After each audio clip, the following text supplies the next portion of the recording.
Bonjour à tous, donc merci de participer à ce webinaire. Il est 13 heures pile, donc nous allons bientôt commencer. Donc je vous remercie de participer à ce webinaire. Jean-Baptiste Barbier donc, est en déplacement. Alors, peut-être qu'il nous rejoindra en cours de webinaire, mais c'est moi qui ouvrirai le bal pour changer. Euh, alors ce webinaire, c'est le deuxième volet d'un webinaire que nous avions entamé Patrick Socasso et moi-même en novembre sur l'analyse technique et comment investir en bourse avec ces outils. Aujourd'hui, nous allons nous concentrer sur l'analyse technique et les indicateurs techniques. Avant de commencer, si je peux faire un test son et image, vous pouvez me dire si tout est OK pour vous?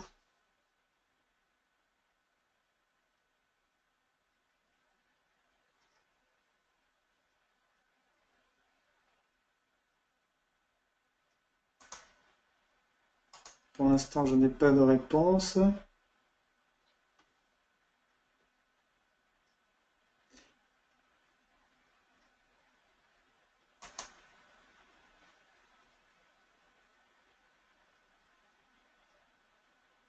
Bon, super. A priori, ça fonctionne bien.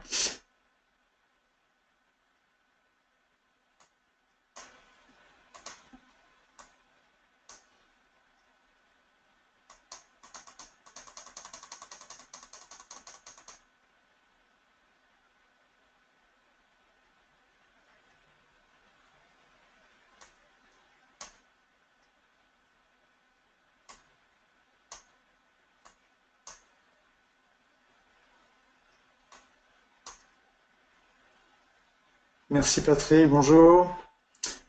Bonjour Christian, merci pour vos réponses. Merci Bernard.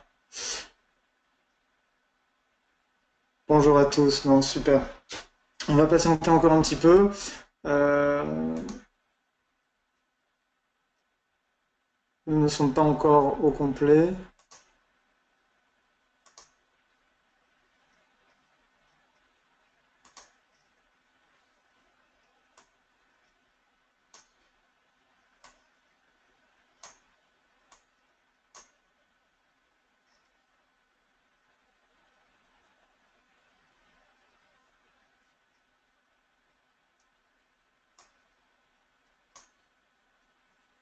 Alors, je me familiarise un petit peu avec l'outil.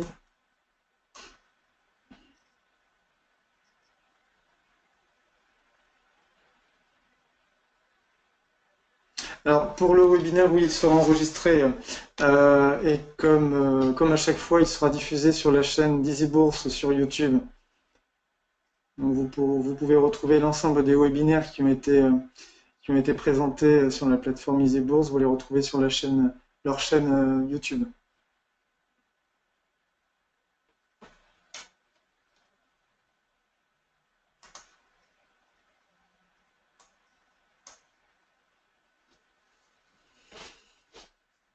Bon, on s'accorde encore 2 petites minutes euh, pour attendre les retardataires.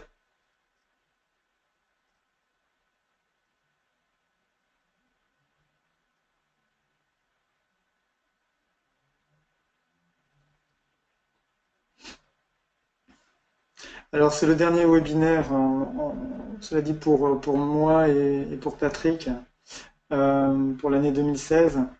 Nous entamerons un programme de webinaire en 2017. On s'est arrangé avec Patrick pour que ce soit quelque chose de, de pédagogique et progressif. Donc, ce sera des thèmes bien précis, parce que c'est vrai qu'on a fait des thèmes assez larges jusqu'à maintenant. Ça nous permettra de davantage échanger. Donc, un jeu de questions-réponses sur des thèmes bien précis.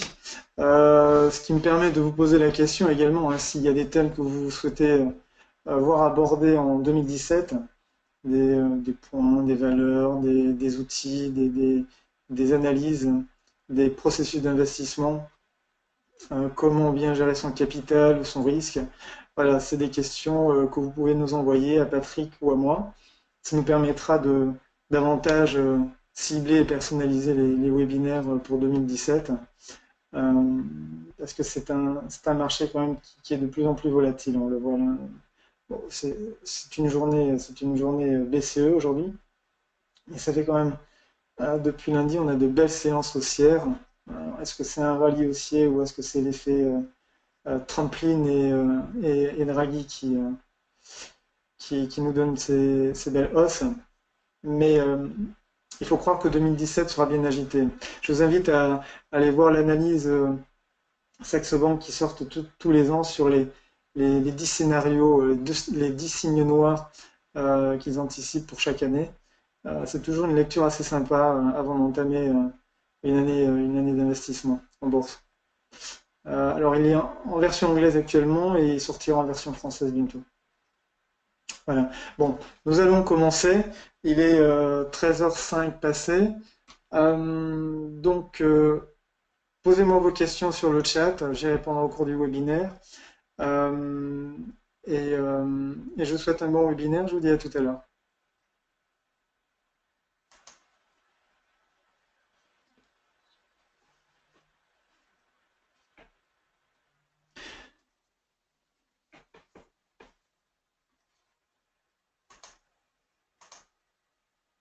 Donc, je fais bref résumé de mon parcours, hein.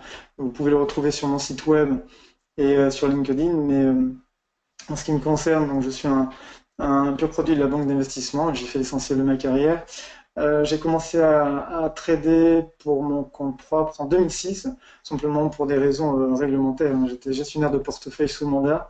Il était difficile d'investir dans des valeurs, c'était très compliqué, euh, pour des raisons de délit d'initié, l'accès à l'information qui faisait que je ne pouvais pas le faire de façon active. Donc je me suis orienté vers les indices, CFD, futurs, euh, qui étaient beaucoup plus simples pour moi. Euh,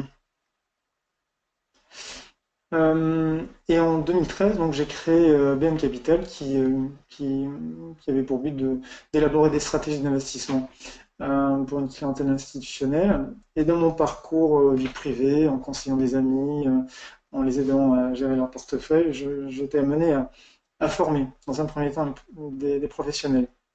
C'est ma rencontre, il y a maintenant 6 mois, avec Patrick Socasso, qui m'a amené progressivement à développer donc un programme d'accompagnement auprès des particuliers. Voilà. Et ma présence à Isebourg, donc je la dois toujours à Patrick Sogasso, avec qui on a commencé 2 webinaires, dont celui-ci est la continuité. Donc, je les présenterai seul parce que c'est plus mes cœurs de métier. Patrick présentera ses webinaires sur des sujets qui correspondent à son cœur de métier également. Mais on continue à travailler ensemble, et notamment pour mieux répondre à vos attentes, mieux vous servir, surtout vous assurer, vous aider à construire votre processus d'investissement. Alors, ce qui compte aujourd'hui, c'est ce que nous allons aborder, donc l'analyse technique. Alors, comme je vous disais, c'est un processus qui a commencé en octobre avec Patrick. On essaie de vous donner les bonnes pratiques pour investir en bourse.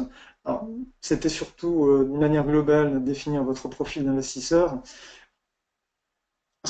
Vous rappelez clairement qui est votre ennemi, c'est pas dans ce type d'activité, non, c'est pas le marché, mais c'est bien vous-même. Donc, vous faire toucher du doigt ce qu'on appelle les biais comportementaux.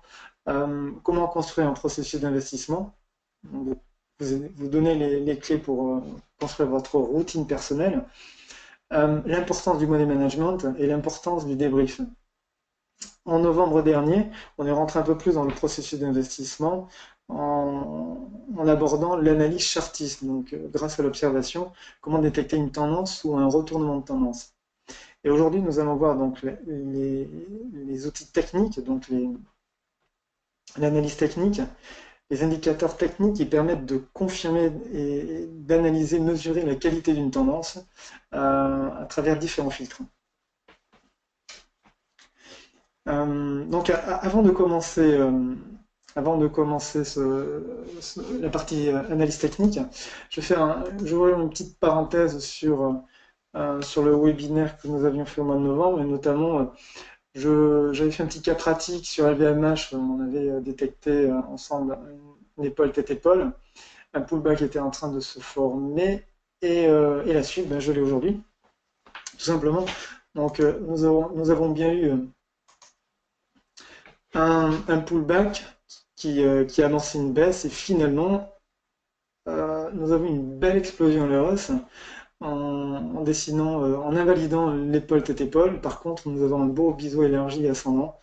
Donc avec le mât qui reproduit, vous voyez l'objectif qui n'est pas encore atteint. Mais tout ça pour vous dire que les fondamentaux sont importants parce que le 4 octobre, qui a invalidé notre épaule tête épaule, c'est tout simplement le rachat par LVMH de Rimowa, c'est le leader du bagage connecté, donc du bagage haut de gamme allemand. Et 10 octobre, donc la deuxième flèche verte, c'est la nomination de Ian Rogers, qui est un ancien de Facebook, et qui va développer la branche e-commerce pour les produits de luxe d'LVMH, et qui a été bien accueilli par les investisseurs. Donc voilà, tout ça pour vous rappeler en même temps que l'analyse chartiste, il ne faut jamais oublier les unités de temps longues, parce que quand on regarde le graphique en hebdomadaire, on a quand même une très belle tendance haussière, et l'épaule tête-épaule était peut-être un pari risqué, était un pari risqué quand on voit la tendance haussière. Voilà, donc je referme la parenthèse. Pour en revenir à l'analyse technique.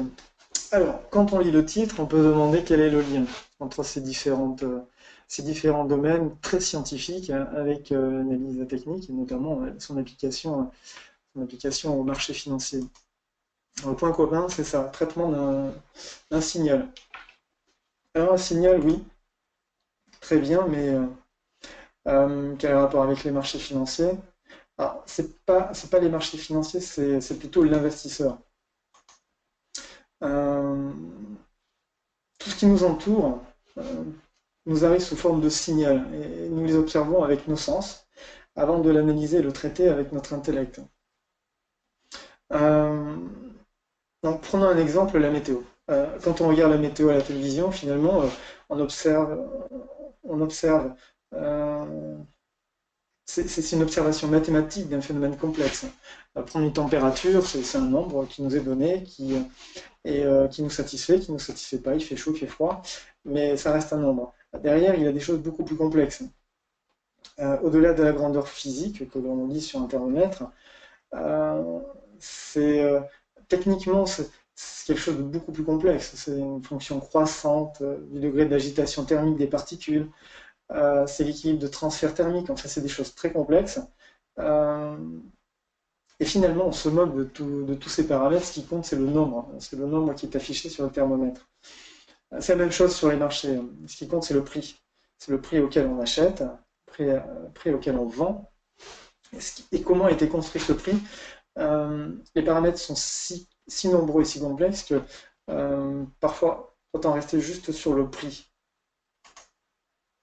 Ensuite, quand on parle, si je fais toujours le parallèle avec la météo et la température, une fois qu'on a cette température, que va-t-on en faire? Alors, tout dépendra de notre objectif. Et là, je ferai le parallèle avec trois intervenants, un surfeur, un viticulteur et un investisseur. Quand il observe la météo, le surfeur, lui, le regarde à 2 jours, voire à quelques heures, avant de se décider d'aller surfer, tout simplement. Donc il regarde la taille des vagues, prise par les bouées au large, l'orientation du vent, la marée, et surtout un indicateur qui est le THE, le nombre de secondes entre chaque vague. Ça me rappelle un peu la volatilité. À l'opposé, un viticulteur, lui, observera plutôt l'évolution des températures et de la pluviométrie sur une période donnée, assez large. Il déterminera une tendance haussière, baissière des températures, fera une moyenne pour le comparer à une moyenne de référence. Globalement, le viticulteur s'inscrit dans une tendance beaucoup plus large avant de prendre une décision, la décision de récolter ou pas. Un investisseur a la même approche, selon qu'il est à court terme ou à long terme. Il va prendre un prix, son évolution de prix, il va l'analyser sur un horizon de temps court ou long, mais va filtrer l'information, c'est-à-dire le prix, pour déterminer des tendances pour déterminer des intensités, pour déterminer la qualité du signal. Alors, quand on est sur les marchés financiers, à quoi ressemble un signal? Alors, ça commence par un point. Ce point, c'est juste le prix d'un actif à un instant T. Il résume toute l'information qu'il y a à ce moment-là et permet donc à un acheteur ou à un vendeur de se mettre d'accord.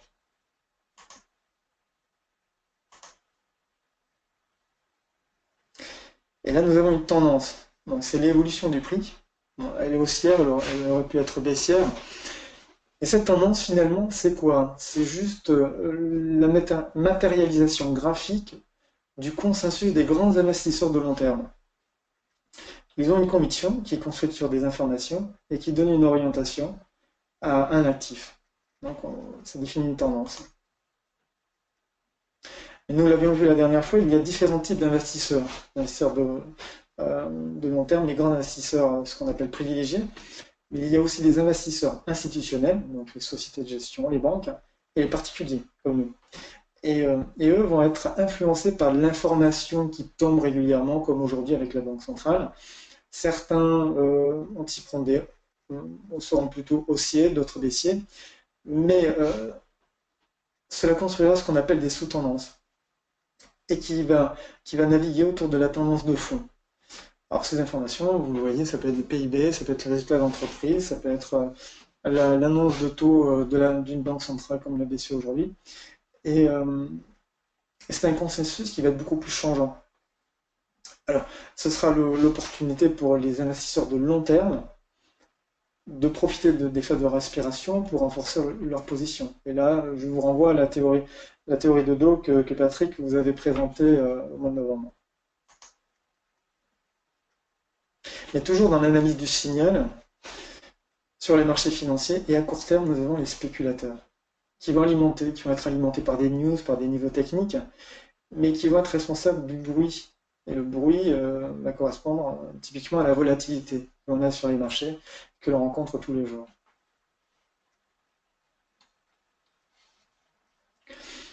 Donc, comment peut-on résumer cette approche graphique? Typiquement, le prix, ce sera de l'information plus du bruit. Derrière l'information, vous l'avez vu, ce sont des investisseurs, et derrière le bruit, des spéculateurs. Et donc, de cette approche, je vous propose de voir comment on peut filtrer ce signal, qui est le prix, et on le filtrera avec des indicateurs de tendance et d'intensité, pour voir comment se comportent les investisseurs, des indicateurs de volatilité pour voir comment les spéculateurs vont agir sur le marché au jour le jour et comment s'en prémunir. Et bien sûr, il y a des indicateurs de volume qui vont être alimentés par les deux acteurs de marché, donc investisseurs et spéculateurs.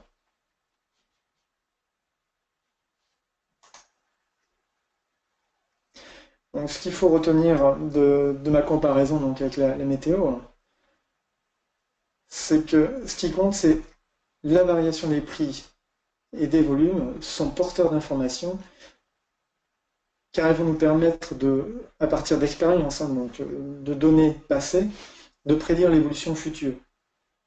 Et de là, de prendre des décisions d'acheter ou de vendre, mais des décisions d'investir dans le marché.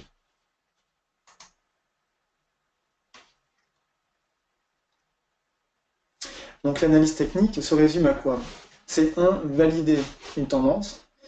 Et dans ce webinaire, je vous propose d'aborder l'indicateur que sont les moyennes mobiles, d'analyser la qualité de cette tendance, donc l'intensité au travers d'indicateurs, ce qu'on appelle les oscillateurs, d'analyser la volatilité de l'actif avec deux indicateurs qui sont les ranges et les écarts-types. C'est deux façons de calculer la volatilité sur les marchés. Et enfin, un indicateur de volume qui va permettre de voir l'intérêt des opérateurs, des investisseurs pour une valeur, pour un actif à un instant T. Alors, commençons par les moyennes mobiles. Alors, les moyennes mobiles, je pense que c'est l'indicateur le plus utilisé par les traders et les investisseurs, tout simplement parce que c'est un indicateur assez simple. nous allons voir de quelle manière il est utilisé, donc comme un filtre, c'est sa fonction première.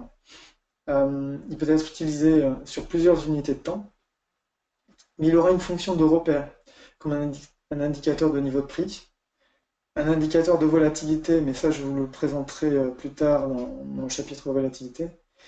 Et je vous propose de voir comment on peut construire une stratégie autour de la moyenne mobile. Alors, avant, comment indiquer une moyenne mobile sur la plateforme EasyBourse.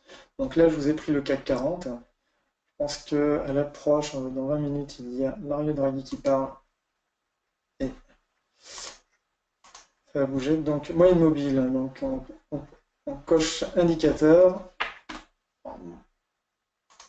Je travaille avec la moyenne mobile 200 jours, enfin 200 périodes, 100 périodes et 50 périodes. Voilà. Et je me mets en chandelier.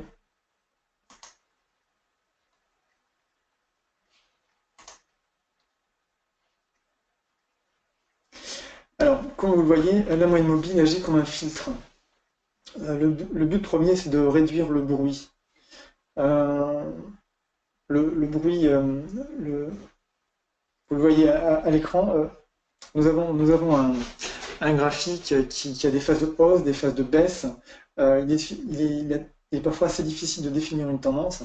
Et les moyennes mobiles, en réduisant le bruit, en filtrant le bruit, vous permettent de voir plus clairement dans quel sens va l'actif. Donc en l'occurrence, par exemple ici, nous avons la moyenne mobile de 100 jours qui est en orange. Et donc, il est beaucoup plus simple de voir que nous sommes en phase baissière et qu'à partir de septembre, nous sommes entrés dans un probable retournement de tendance.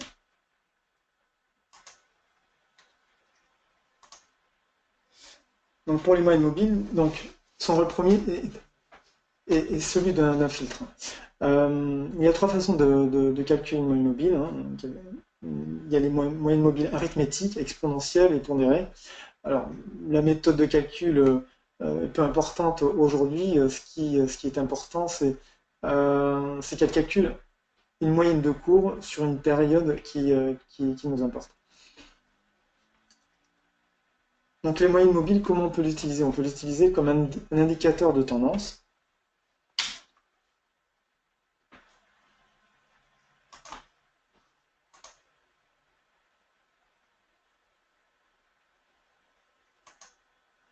Donc là, ça résume ce que je vous disais, ça permet de filtrer, filtrer filtrer le bruit. Alors, c'est un indicateur de tendance.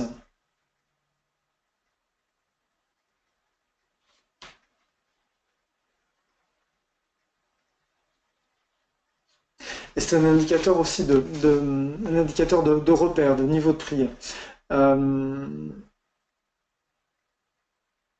Excusez-moi, je me perds un petit peu. Donc on peut calculer, c'est ce que je vous expliquais, on peut calculer différentes moyennes mobiles, donc 200 jours, 100 jours, 50 jours.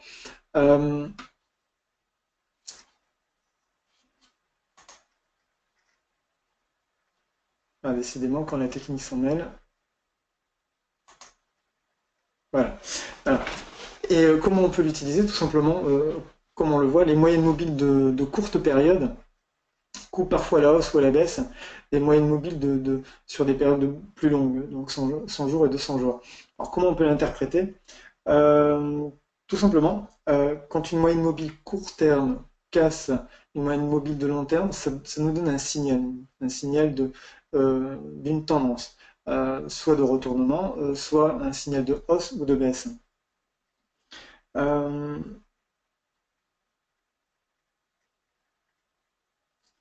D'autre part, ce type d'information nous donne une idée de la psychologie des investisseurs. Un investisseur de long terme, par exemple, aura tendance à utiliser une moyenne mobile de 200 jours, donc sur une longue période, tout simplement parce que il va enlever l'ensemble des bruits du marché pour avoir la tendance de fond. Ce qui lui importe, lui, c'est d'être investi sur le long terme.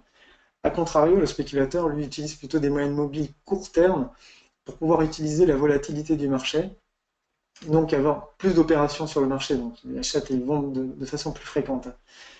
Et à chaque fois que ces moyennes mobiles se croisent, on peut, on peut soit anticiper des confirmations de tendance, c'est-à-dire le spéculateur et l'investisseur de long terme vont se rejoindre sur la nouvelle tendance de l'actif, soit on peut anticiper un rebond, c'est-à-dire il va y avoir la moyenne mobile court terme va casser mais revenir dans le sens de la tendance. Donc c'est à manier avec, je veux dire, avec une certaine mesure et une certaine analyse. Je vais toujours croiser l'information que nous donnent les prix avec l'information que nous donnent les moyennes mobiles.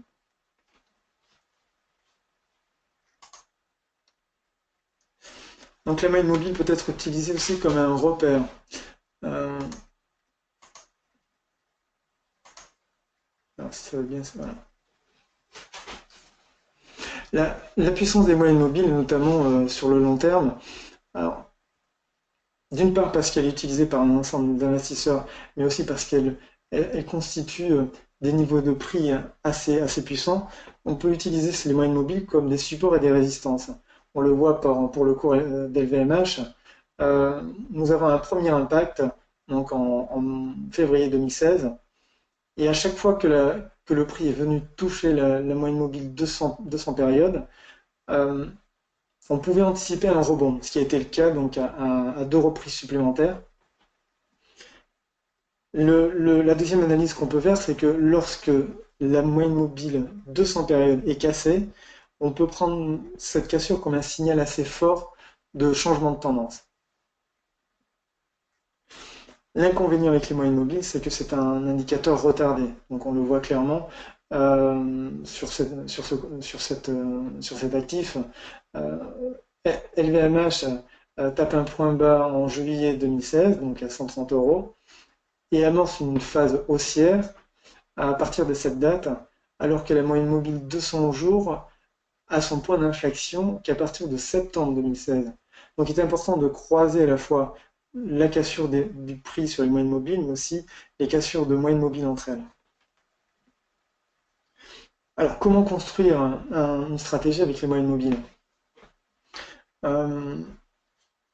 Vous l'aurez compris, donc en utilisant différents signaux, hein, qui sont le franchissement par les cours de moyennes mobiles et par le croisement de moyennes mobiles entre elles, on va avoir des signaux d'achat ou de vente qui nous permettront de prendre position ou pas sur le marché. Par exemple, si l'on prend toujours le LVMH, le 4, c'était le 26 juillet. Oui, ça va être ça. Ici, si vous voyez à l'écran, ici. Donc le 26 juillet, nous avons une cassure franche avec un gap, c'est donc un mouvement assez énorme qui franchit la moyenne mobile 100 et 200 jours en une seule journée. Donc là, il s'agissait des semestriels de 2016 qui affichaient de très bonnes performances. Et donc le cours des LVMH qui franchit clairement les moyennes mobiles 200 jours et qui décide de rester au-dessus. Donc avec un premier pullback, et là nous avons une phase haussière avec, comme vous le voyez, une moyenne mobile 50 jours et une moyenne mobile 200 jours qui s'écartent. Et donc il confirme une intensité de la tendance haussière assez intéressante à travailler. Donc la moyenne mobile qui peut être aussi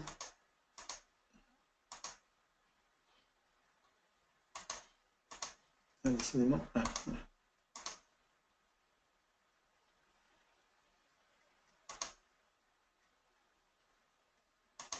Un petit problème technique, décidément, quand ça s'y met. Voilà, normal. Donc les moyennes mobiles comme outil d'arbitrage. Alors, c'est une technique qui peut être utilisée. On va calculer les moyennes mobiles de 50 jours et de 100 jours sur différents actifs, LVMH, Air Liquide par exemple, que je vous ai mis à l'écran. Et, euh, et vous allez comparer les moyennes mobiles, non pas les cours, mais les moyennes mobiles de différents actifs. Alors, quelle information cela pourra nous donner? Alors, c'est typiquement, ça viendra compléter l'analyse de corrélation. En analysant les moyennes mobiles croisées de différents actifs ou de différentes classes d'actifs, cela permet de voir quel peut être le leader d'un actif par rapport à d'autres actifs. C'est un docteur en physique nucléaire, je fais un petit coucou à David qui m'avait expliqué comment il faisait avec des moyennes mobiles harmoniques pour comparer par exemple différents indices, Dow Jones, CAC 40, S&P, et en croisant leurs moyennes mobiles, voir qui était le leader par rapport à d'autres indices, tout simplement. Je referme la parenthèse parce que c'est peut-être pas encore le type de stratégie que l'on va élaborer dans ce webinaire. Là, je vous présente deux graphiques Air Liquide sur de très longues périodes, ce qui permet de voir l'intérêt de la moyenne mobile 200 jours. Alors 200 jours parce que c'est une moyenne mobile qui est utilisée par l'ensemble des investisseurs. Vous regardez, vous lisez certaines analyses, vous regardez certains gérants à la télé, ils vont souvent vous parler de moyenne mobile 200 jours comme un repère important pour analyser une tendance, voire un retournement de tendance. Donc je pense que c'est quelque chose qu'il faut absolument mettre sur ces graphiques. Et je vous ajoute une liste de valeurs, tout simplement parce que toutes les valeurs qui vont avoir une évolution au-dessus de cette moyenne de 200 jours sont considérées par les gérants comme des valeurs, ce qu'on appelle de fonds de portefeuille. Sur une longue période, quand ils ont cette tendance bien dessinée au-dessus de la moyenne mobile, on peut les avoir en fonds de portefeuille sur une très longue période et on peut rajouter un deuxième filtre, c'est sélectionner dans cette liste celles qui distribuent de meilleurs dividendes.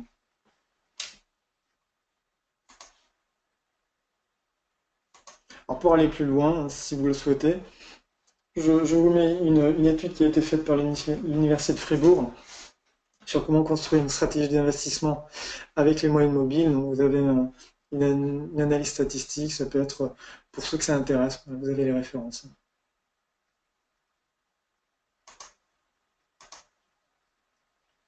Alors une fois qu'on a détecté, la tendance à travers des indicateurs techniques, le but c'est d'analyser la qualité de ce signal, donc la qualité de cette tendance. Et pour cela, on essaie de déterminer son intensité. Son intensité, c'est la puissance de la hausse. Et à contrario, détecter un essoufflement de la hausse. Alors pour cela, on utilise des indicateurs, ce qu'on appelle les stochastiques, qui n'ont rien à voir avec l'approche scientifique stochastique. Sur les marchés, on cherche juste à mesurer l'intensité du mouvement du prix aujourd'hui par rapport à l'intensité d'un mouvement mesuré sur les X derniers jours. Et pour cela, le plus connu, c'est le RSI. Alors le RSI,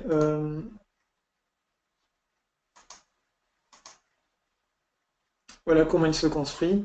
Alors c'est à titre purement informatif, mais gardez à l'esprit que ce qui est important, c'est qu'il va analyser la moyenne des gains sur une période donnée, par exemple 14 jours, par rapport à la moyenne des pertes sur cette même période.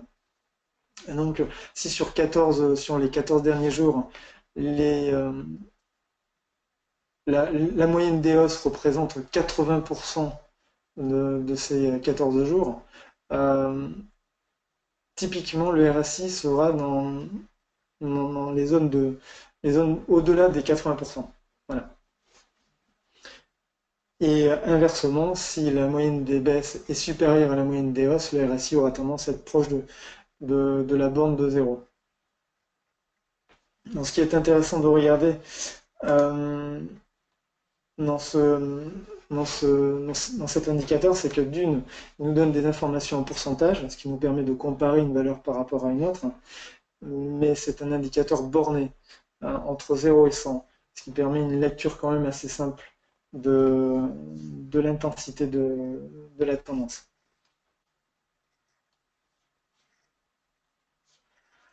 Alors, comment récupérer l'information sur la plateforme EasyBourse? Alors, si je prends par exemple, euh, voilà, le Dow Jones, vous allez toujours dans le bouton indicateur, vous allez dans la rubrique indicateur, vous sélectionnez RSI, vous ajoutez, la configuration est automatique, et donc vous avez le RSI sous le graphique.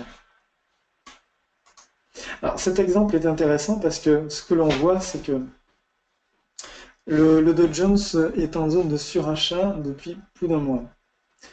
Alors, c'est une observation, j'en ferai l'analyse tout à l'heure. Revenons donc à la construction du RSI. Vous le voyez, il y a deux bornes. Il y a la borne de 70% et la borne de 30%. Alors, quand on est au-dessus de 70%, on est dans ce qu'on appelle une zone de surachat. La tendance est fortement haussière, l'actif est très demandé, très acheté, et donc l'intensité de la hausse est indiquée par ce RSI, par cette zone de surachat. A l'inverse, quand on est dans une tendance baissière et que l'actif est survendu, donc est demandé à la vente, on se situera dans la borne entre 0 et 30, qui constitue donc la fameuse zone de survente. Et vous avez la zone neutre entre 30 et 70 qui ne donne aucune indication, mais qui s'analyse surtout dans une application plus dynamique. Donc on parle d'essoufflement de tendance quand on se situe dans les bornes 70-100 et 30 et 0%. Alors, pour revenir à l'exemple du Dow Jones, on voit qu'on est en zone de surachat depuis un mois. Ce qui me permet de préciser que quand on entend qu'il faut vendre un actif quand il est en zone de surachat ou acheter cet actif quand il est en zone de survente, c'est tout simplement une erreur. Quand un actif est en tendance haussière avec une belle intensité, comme par exemple le Dow Jones depuis un mois, il est clair qu'on ne va pas passer vendeur, c'est pas un signal de vente. De la même manière, on peut être sur des périodes beaucoup plus longues. Le Nasdaq a été en zone de surachat pendant 2 ans, de juillet 2013 à juillet 2015, sur un graphique en unité de temps mensuelle. Donc, ce qui est important quand on utilise le RSI, c'est qu'il nous donne, l'intensité de la tendance, mais deux, il nous donnera une idée de retournement de tendance quand il sortira de ces zones de surachat ou de survente. Donc à ce moment-là, il nous donnera un indicateur d'essoufflement de cette tendance, et c'est à ce moment-là que la ligne des 50 entrera en jeu pour nous confirmer qu'il y a un retournement de tendance.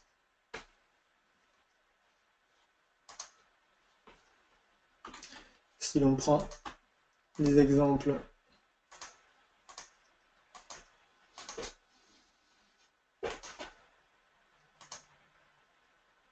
typiquement Dow Jones.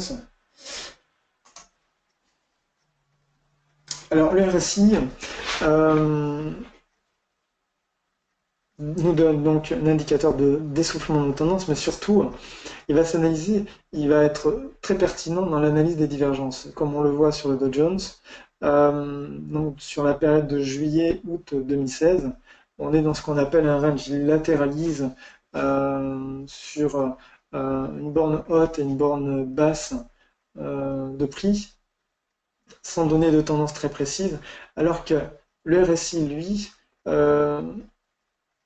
sortait de la zone de surachat, venait casser la limite des 50 et donc nous donner une tendance baissière, ce qui est apparu finalement au mois de septembre. Et c'est en cela que le RSI peut être très intéressant, très efficace, c'est de l'utiliser dans une approche de divergence. Lorsqu'il y a divergence entre ce que nous donne le prix comme information et ce que le RSI nous donne comme information.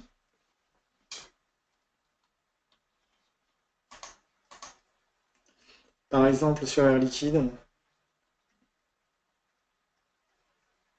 donc une divergence, on voit le prix avec une tendance haussière, alors que le RSI nous donnait plutôt un essoufflement de la tendance, voire une anticipation d'une tendance baissière.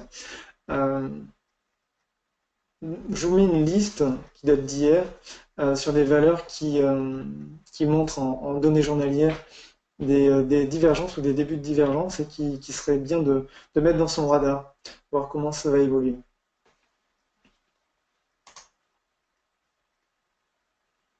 Donc les RSI, je vous fais un résumé sur ce tableau. C'est un filtre qui permet d'analyser l'intensité d'un mouvement. C'est un indicateur de retournement de tendance, notamment en l'analysant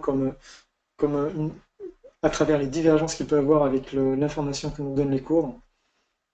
Donc c'est un repère graphique et très pertinent donc, dans l'analyse des divergences.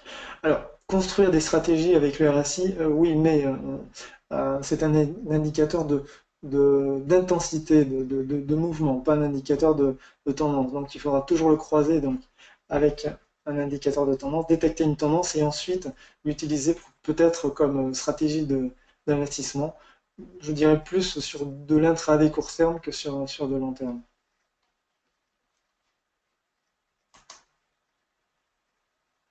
Alors la volatilité, une fois qu'on a déterminé la qualité, la tendance, la qualité de la tendance, la volatilité sera un outil très précieux pour analyser le risque. Donc le risque du sous-jacent nous permettra notamment d'arbitrer, par exemple, entre deux actifs sur lesquels on a défini une tendance et la qualité de la tendance. On va mesurer lequel est le plus risqué ou celui qui a potentiellement le plus de gains potentiels. Donc je vous fais un rappel de la volatilité et en quoi on peut le comparer. Ça me permet d'arbitrer entre deux actifs. Là, typiquement, vous avez deux actifs, même rendement sur un horizon de temps identique, mais avec un risque différent. Un investisseur souhaitant donc un rendement risque optimal prendra l'actif qui suit la ligne bleue. Et je vous donne deux exemples. Typiquement, alors c'est une approche assez simpliste, mais ces deux exemples sont quand même assez explicites sur l'intérêt de la volatilité. Vous avez à gauche Capgemini, à droite Air Liquide. À gauche, donc sur la même période, vous avez Capgemini qui a fait un plus haut à 90 et un plus bas à 71. On a une volatilité de 23% à peu près. À droite, vous avez Air Liquide avec un plus haut à 100 et un plus bas à 88, ce qui fait une volatilité de 12%. Donc l'investisseur, en tenant compte de ce paramètre, fera son choix. Est-ce qu'il choisira donc le plus risqué avec un potentiel de gain intéressant ou celui qui limite le risque mais avec toujours un potentiel de gain tout aussi intéressant.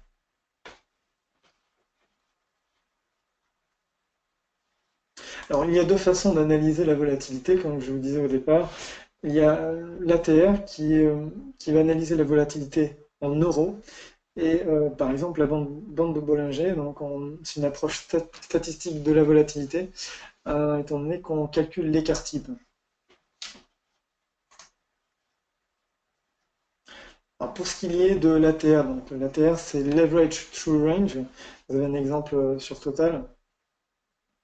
Il va calculer la moyenne des plus hauts et des plus bas sur une période donnée. Par exemple, sur 14 jours, pour Total, la moyenne des plus hauts et des plus bas, la variation donc, de l'action totale sur les 14 derniers jours indique qu'il varie d'à peu près 1 euro.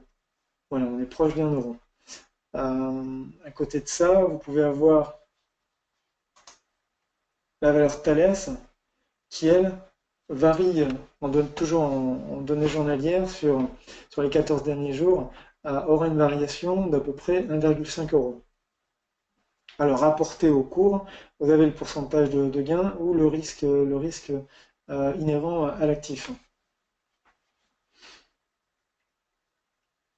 Donc, il mesure la volatilité en euros de l'actif il constitue une alerte dans le sens où ce qu'on constate bien souvent en termes de volatilité, c'est que une baisse de la volatilité sur un actif précède bien souvent un mouvement. Alors, aussi ou baissier, mais il précède un mouvement.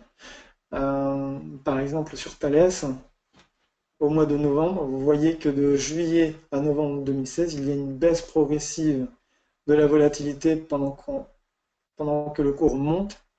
Et au mois de novembre, on a une explosion à la hausse. Il peut être aussi utile en tant qu'indicateur de retournement de tendance, de la même manière, toujours, toujours considérer qu'une baisse de la volatilité est une alerte. Donc s'attendre soit une confirmation de la tendance, soit un retournement de tendance. Et bien sûr, la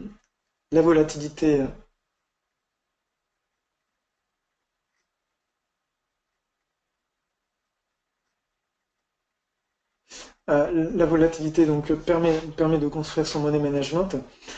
Typiquement, quand on sait que Thales bouge de 1,50 € tous les jours, lorsque vous avez une conviction et que vous prenez position à un prix, si vous placez un stop loss c'est sa perte maximale que vous autorisez à, à 1,50 € au-dessus ou au-dessous du prix en fonction de votre sens, la probabilité d'être touché diminue forcément.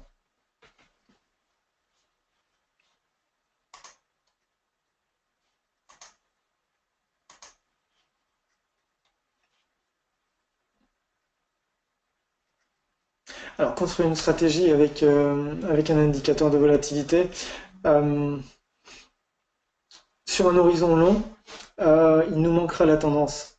Euh, mais ça peut être une bonne stratégie d'arbitrage, comme j'expliquais, en tenant compte du risque inhérent à chacun des actifs. On calcule l'ATR, donc Leverage True Range, qui permet d'analyser le risque de chaque actif et d'arbitrer donc sur l'un ou sur l'autre en fonction de notre appétence au risque ou pas, tout simplement. Alors, l'autre façon d'aborder la volatilité, c'est les bandes de Bollinger qui sont beaucoup plus connues et qui est quand même beaucoup plus technique, mais qui est extrêmement intéressant dans le sens où on va analyser les quarts types. Alors, les bandes de Bollinger, c'est une mesure statistique de la volatilité. Euh, il faut l'utiliser comme une alerte importante, euh, au même titre que l'ATR. C'est un repère. C'est un repère, vous le verrez pourquoi tout à l'heure. Permet de construire un money management, toujours pour placer ses stops. Et, un très bon indicateur pour construire une stratégie.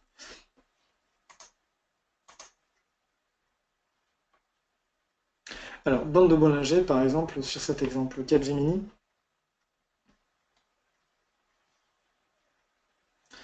Alors, l'indicateur est construit en deux étapes. D'abord, une moyenne mobile 20 jours, qui permet de lisser le bruit. Et la différence entre le cours et cette moyenne mobile, sur cette différence, va être calculé ce qu'on appelle un écart type. Un écart type, donc c'est juste un calcul statistique. Et les bandes supérieures et inférieures de la bande de Bollinger correspondra à deux écarts types.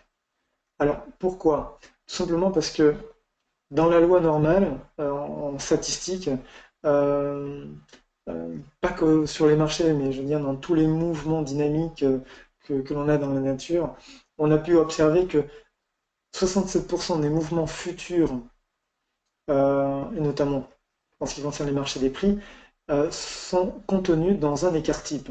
Ce qui veut dire que quand on touche un écart type, il y a 67% de chances qu'il revienne à son équilibre.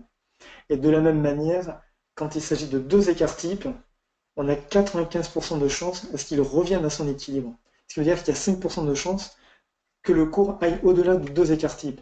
Et ça, c'est un élément important parce que on peut utiliser du coup ces données de façon très différente et élaborer des stratégies d'intervention sur les marchés. La deuxième chose, c'est que l'observation nous montre que, quel que soit l'actif, hein, vous pouvez le voir sur le CAC 40, faites l'exercice, mais on le voit également sur Capgemini, tout simplement, c'est que le cours va toujours varier autour de la moyenne mobile 20 jours. Quelle que soit son évolution, hein, autour de cette mobile, il va soit rebondir, soit passer autour de casser cette moyenne mobile, mais systématiquement passer autour de cette moyenne mobile 20 périodes. Alors, avec ces deux éléments, on peut utiliser les bandes de Bollinger donc, de différentes façons. D'une, comme une alerte, les forts mouvements de hausse et de baisse sont souvent précédés, comme je l'ai dit, de faible volatilité. Et donc, toutes ces phases de range que l'on voit par exemple entre avril, mai, juin, mais également septembre à novembre, sont des phases de range où la volatilité diminue et précède des mouvements, donc des tendances haussières ou baissières. On peut l'utiliser comme un indicateur de niveau de prix, donc comme des supports et des résistances.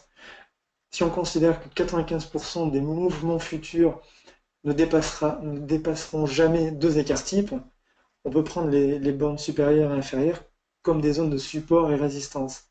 Et donc, prendre des positions, typiquement, quand on touche la bande supérieure de la bande de Bollinger, être à la vente systématiquement, avec comme objectif soit la moyenne mobile 20 jours, considérons que le titre ira tôt ou tard rejoindre cette moyenne mobile, soit la borne inférieure, si l'on est plus audacieux. Enfin, un outil de gestion du risque, on l'a bien compris, hein, si le cours par exemple rebondit sur la moyenne mobile 20 jours, on peut soit prendre position à l'achat et définir son stop loss à deux écarts types, compte tenu du fait que dans 95% des cas, il n'ira pas jusqu'à deux écarts types,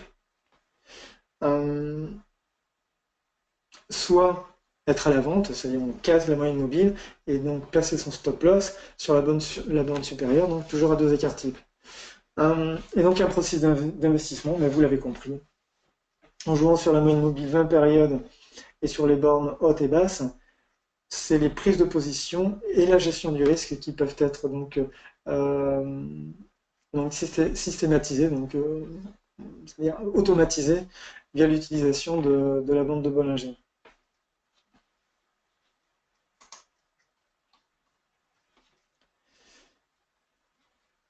Voilà, pour résumer la bande de Bollinger. Alors, compte tenu de l'heure, nous verrons, je pense, l'indicateur des volumes dans le cadre d'un webinaire plus spécifique. Ce que je vous propose, c'est de faire un résumé.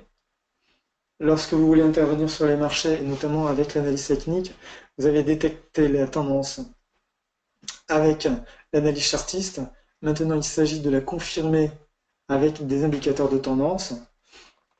Vous assurez la qualité de la tendance, son intensité. Êtes-vous en face d'une belle tendance ou dans une phase de retournement? Analysez la volatilité pour anticiper votre risque. Bon, les volumes, nous le verrons ultérieurement, mais permet de détecter l'intérêt des investisseurs pour cet actif. Mais ce qu'il est important de garder à l'esprit, c'est que ce sont les cours qui font les indicateurs et non l'inverse. Donc un indicateur technique doit être considéré comme une aide à la décision et non pas comme un facteur principal de prise de décision.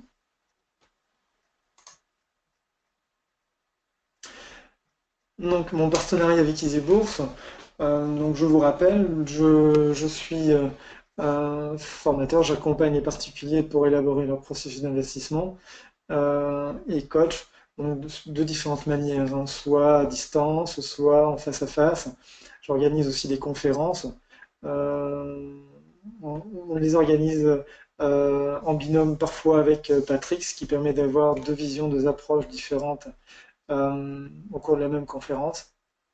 Voilà, et donc le partenariat avec EasyBourse donc, vous permet d'avoir une réduction de 20% sur le premier rendez-vous dans lequel donc, je vous envoie un questionnaire d'évaluation qui permet ensuite de débriefer ensemble au cours de ce rendez-vous.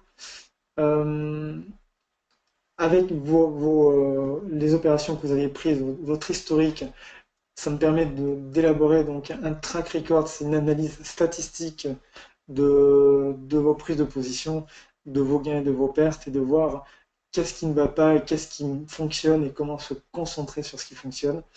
Voilà, donc un premier niveau d'analyse auquel l'investisseur a vous.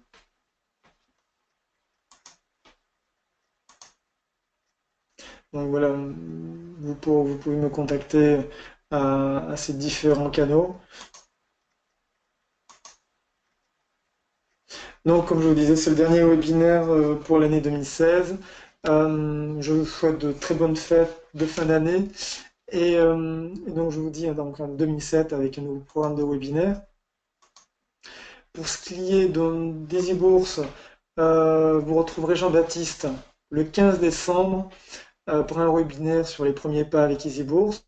Vous verrez l'interface, donc le b.a.-ba de la plateforme, comment l'utiliser, comment intégrer les passages d'ordre, les frais de courtage, enfin tout ce qui est important de savoir sur la plateforme que vous utilisez pour intervenir en bourse.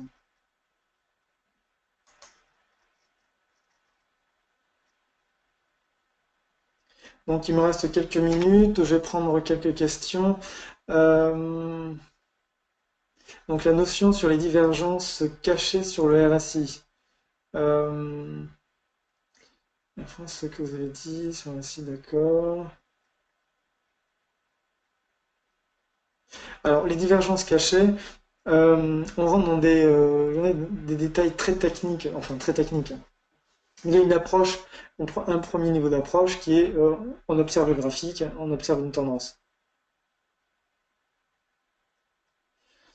Ensuite, on va utiliser un indicateur technique euh, pour confirmer la tendance, donc qu'il soit un moyen mobile ou d'autres, euh, et le RSI pour déterminer donc dans quelle phase se situe la tendance. Est-ce qu'on est dans une phase de démarrage, d'accélération ou une phase d'essoufflement? Et donc ensuite les divergences cachées, on rentre dans des troisième et quatrième degrés et il n'y a pas d'analyse statistique qui permette de dire que l'analyse des divergences cachées est optimale ou pas.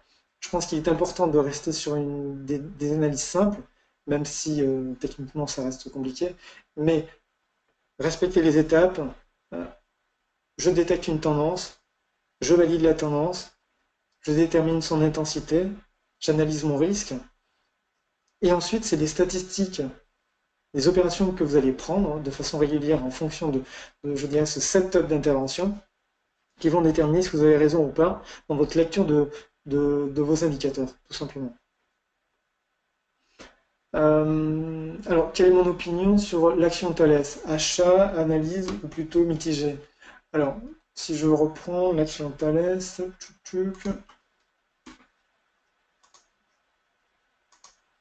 alors, soyons précis, hein, ce qui est dit dans ce webinaire, c'est juste n'engage que moi. Ce ne sont surtout pas de conseils, d'accord? Je ne suis pas une société de gestion. Je suis un formateur, trader pour compte propre. Euh, donc, mon opinion, je vais rajouter.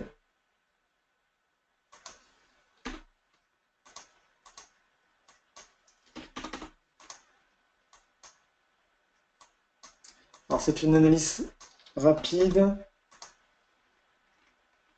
qu'il faut bien évidemment croiser avec ses propres convictions.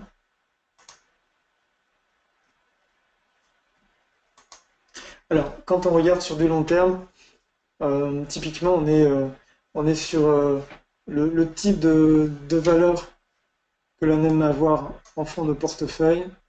Alors, je n'ai pas tout sur l'écran. Si on prend sur une longue période. Donc, Thales, depuis 2012, est en phase haussière avec une respiration en 2014 sur sa moyenne mobile 200. Donc, on est en zone de surachat. Si on reste très scolaire, si on sort de la zone de surachat, on peut anticiper donc un essoufflement. Déjà, on voit un premier essoufflement de tendance en unité hebdo. Si on sort de cette zone de surachat, on peut anticiper euh, une respiration, parce que la hausse quand même a été quand même assez vertigineuse. Et en journalier, donc on est déjà sorti de la zone de surachat. Donc d'un point de vue fondamental, là pour la fin d'année, on est dans un rallye de fin d'année. Euh, le Dow Jones bat de record en record historique. Moi, j'ai pas confiance dans ces phases haussières, tout simplement, parce que il n'est construit que sur, alors pour le Dow Jones, sur la politique de Trump, qui va investir, enfin dans son programme, 5 000 milliards de dollars dans les infrastructures, donc ce qui constitue de l'argent frais dans l'économie, et bien sûr sur les marchés financiers. Il y a Mario Draghi qui devrait prolonger de 6 mois ses injections de liquidités, donc ce qui représente 80 milliards par mois, et donc ça les marchés aiment bien. On est toujours sur une hausse des marchés qui n'est pas forcément en adéquation avec les résultats d'entreprise. On l'a vu encore une fois, même si on battait les consensus, les résultats d'entreprise depuis 7 trimestres sont en baisse. Donc, pour moi, cette phase de hausse des indices devrait être malmenée au mois de janvier, parce que là on est juste sur des anticipations de programmes qui ne porteront leurs fruits que dans 2-3 ans. Donc au mois de janvier, on va se réveiller et on va tout simplement se dire que on a porté les indices sur un programme et non pas sur des faits réels. La deuxième chose, c'est que si on se concentre uniquement sur Thales, donc sur la valeur, compte tenu de ses fondamentaux, on peut anticiper. Moi, j'attendrai une respiration sur la moyenne mobile 50. Après, c'est difficile de vous faire une analyse fine en live, mais personnellement, j'attendrai donc un rebond sur la moyenne mobile 50 avec un scénario d'invalidation sur la moyenne mobile 100 jours, avant de me remettre à l'achat. Après, je ne connais pas la valeur, donc il faudrait rentrer ensuite dans l'analyse micro pour voir son cas. Je vous en prie. Donc, voilà pour le webinaire. Ce que je vous invite à faire, donc, c'est si vous voulez la présentation, contactez-moi ou contactez Jean-Baptiste. Et pour l'année 2017, je vous le disais, si vous avez des sujets que vous voulez aborder, n'hésitez pas aussi à m'en faire part, ainsi qu'à Patrick. Ça nous permettra donc de rendre les webinaires plus enrichissants et plus intéressants. Voilà. Donc je vous souhaite de bonnes fêtes de fin d'année et je vous dis donc à l'année prochaine. Au revoir.